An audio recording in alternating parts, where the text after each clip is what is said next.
The Bible Treasury. Volume 1. History of the Text of the Bible. W. H. J. Bible Treasury, 1st edition, August 1856. 1856-48. Most of the books of the Old Testament were committed to writing before the Babylonish captivity, when we have no contemporary literature, for profane history had not properly begun. The grounds for receiving them are, however, of the very strongest possible kind.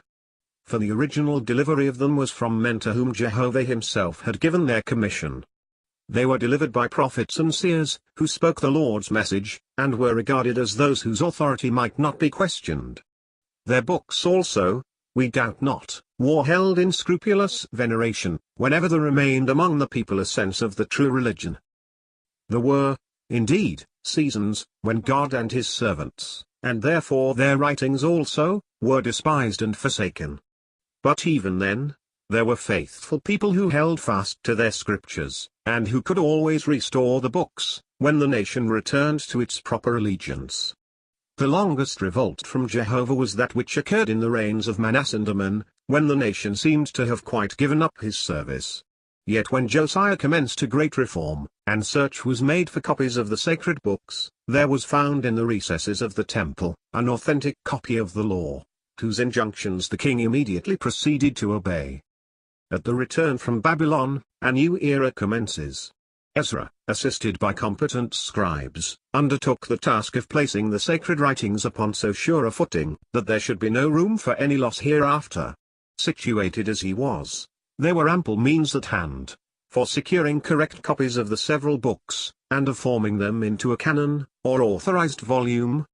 The prophets who lived at that time, Zechariah and Haggai, and who received their messages direct from Jehovah, were quite sufficient to establish the authority he required. We have moreover to remember that there is no absolute necessity for our investigating the condition of the text of the Old Testament, before the time of our Lord and his apostles.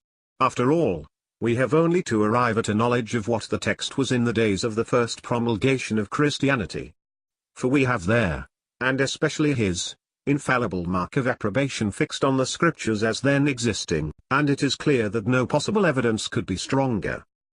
Now we arrive at a knowledge of that text, through several separate and independent channels.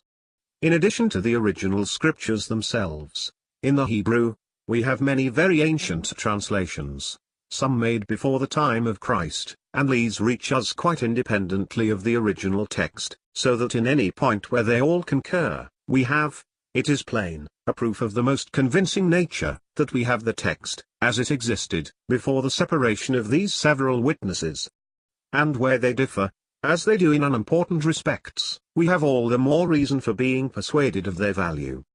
We are quite sure that there has been no collusion or deceit. Joined to this evidence, we have also that which is furnished by these books being quoted in ancient writers.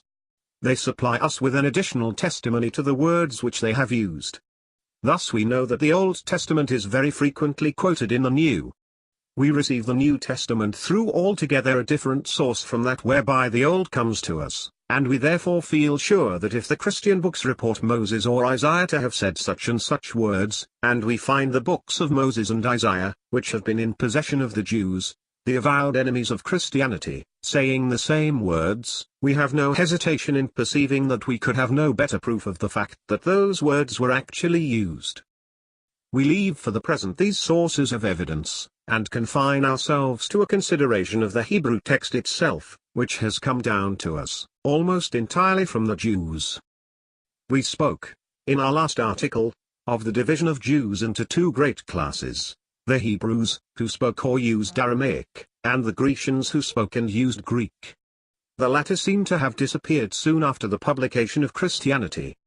Those who were not absorbed into the church, gave up all their differences with other Jews, and were in no way distinguished from them. There were two centers about which they chiefly congregated. The one was at Tiberias in Galilee, within the Roman Empire, the other at Babylon, without it. At each of these places, schools of theology and literature flourished for many generations. From Tiberias there issued the Mycenae, or Second Law, being in fact those very traditions, reduced to writing, against which our Lord had inveighed. This Mycenae being regarded as itself a book to be reverenced, the doctors of Tiberias by degrees collected many notes and comments upon it, which form what is called the Gemara, that is, supplement. And the Mycenae and this Gemara together make up the first Talmud, or doctrine, called the Jerusalem Talmud, which was completed about the year AD 300. About this time the school at Tiberias was losing its importance, and in its place rose up that of Babylon, where other and far more voluminous comments, making another Gemara, were added to the Mycenae of Tiberias. And these make up the second or Babylon Talmud, always meant, when the Talmud only is mentioned, which was finished about the year AD 500. Now in both these Talmuds, written in Aramaic, there are a vast number of quotations from the Bible, which learned men have, with great labor, collected and compared with the Bible itself. They find the discrepancies quite unimportant. When the Arabs conquered those parts of the world where these learned Jews were chiefly settled, and when the earlier caliphs in the 8th and 9th centuries patronized all kinds of learning, a great impulse was given to the cultivation of the Hebrew language and literature, and to the critical study of the Bible.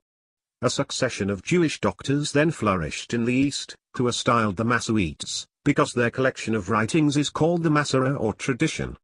They directed their attention almost exclusively to the text of the Bible, selecting the best manuscripts, and rejecting what was corrupt.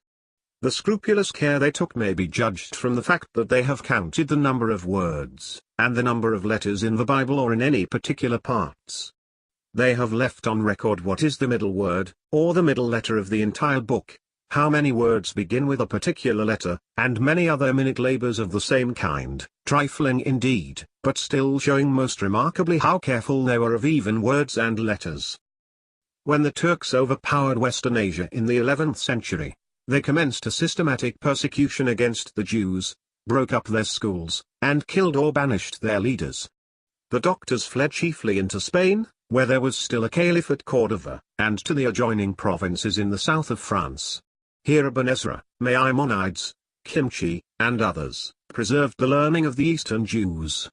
But, when the fierce persecution of Ferdinand and Isabella, in the 15th century, drove all the Jews out of Spain, they carried with them, into more favorable countries, the valuable treasures they possessed, and therefore in the next or 16th century, when learning revived, and the Reformation arose, then the Hebrew manuscripts of the Jews were at hand, and were soon put into print, by means of which the Bible was corrected, and brought back, as nearly as possible, to its original condition. We cannot but admire the providential ordering of events, which overruled the cruel and iniquitous persecutions raised against the learned Jews, first by the Turkish sultans in Asia, and then by the Christian sovereigns of Spain, bringing to us the Hebrew manuscripts of the Bible, which otherwise we might have sought in vain. It must be also mentioned that we do not depend solely upon these Asiatic and Spanish Jews for our manuscripts. There existed from time immemorial in Poland and Germany, another separate community of Jews, whose traditions and schools of learning were quite independent of their brethren, and from them we have manuscripts agreeing indeed in all essential respects with the others, but still so far varying as to show they come to us through different channels. The history of the text of the New Testament is much simpler and shorter than that of the Old. We have the concurrent evidence of churches and congregations, who were scattered over the civilized world, and who preserved the apostolic records with affectionate reverence. We have numberless quotations and references in the Christian writings from the 2nd century onwards. We have very ancient translations in Latin and in Syriac, that have a perfectly independent existence. And we have manuscripts reaching up almost to the days when the books themselves were originally written. We know also, that from a very early period the Church was divided into several rival factions, each of whom acted apart from the others, and in each of whom we possess independent evidence for the text.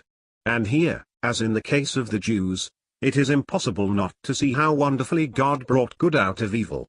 For, by the time the Dark Ages came in, during that gloomy period, marked out by the 9th and 10th centuries, when learning and religion seemed almost lost, and Europe appeared to be lapsing back into barbarism, the Benedictine and Cistercian abbeys, founded at a previous happier season, had stored up, unnoticed and uncared for, the ancient Greek manuscripts of the New Testament, which, when required, were produced by the investigation of the scholars who mainly brought about the Reformation.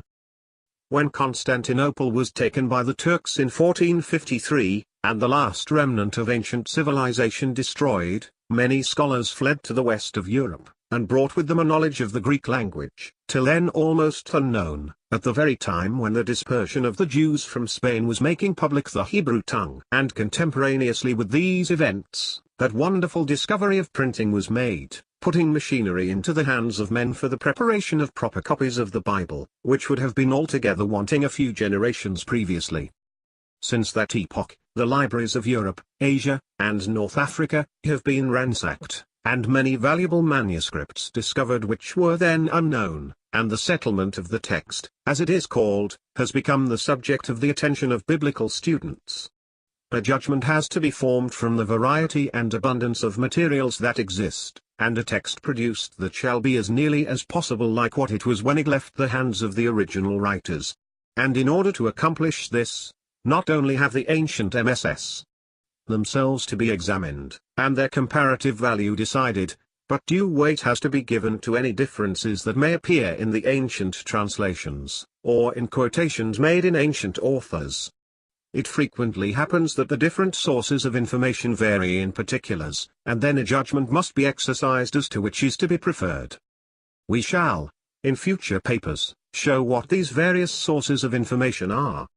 In the meantime, we shall be content with remarking, that the result of these investigations has been of the very happiest nature. When they were first entered on, great alarm was felt that the faith of many would be unsettled by them, and for that reason the Church of Rome forbade any amendment of the text of the Vulgate, acknowledged on all hands to be corrupt. But, however embarrassing the differences may be to the scholar, they are insignificant to the divine or the Christian. They are all really quite unimportant, and the happy result is that we have discovered them to be unimportant.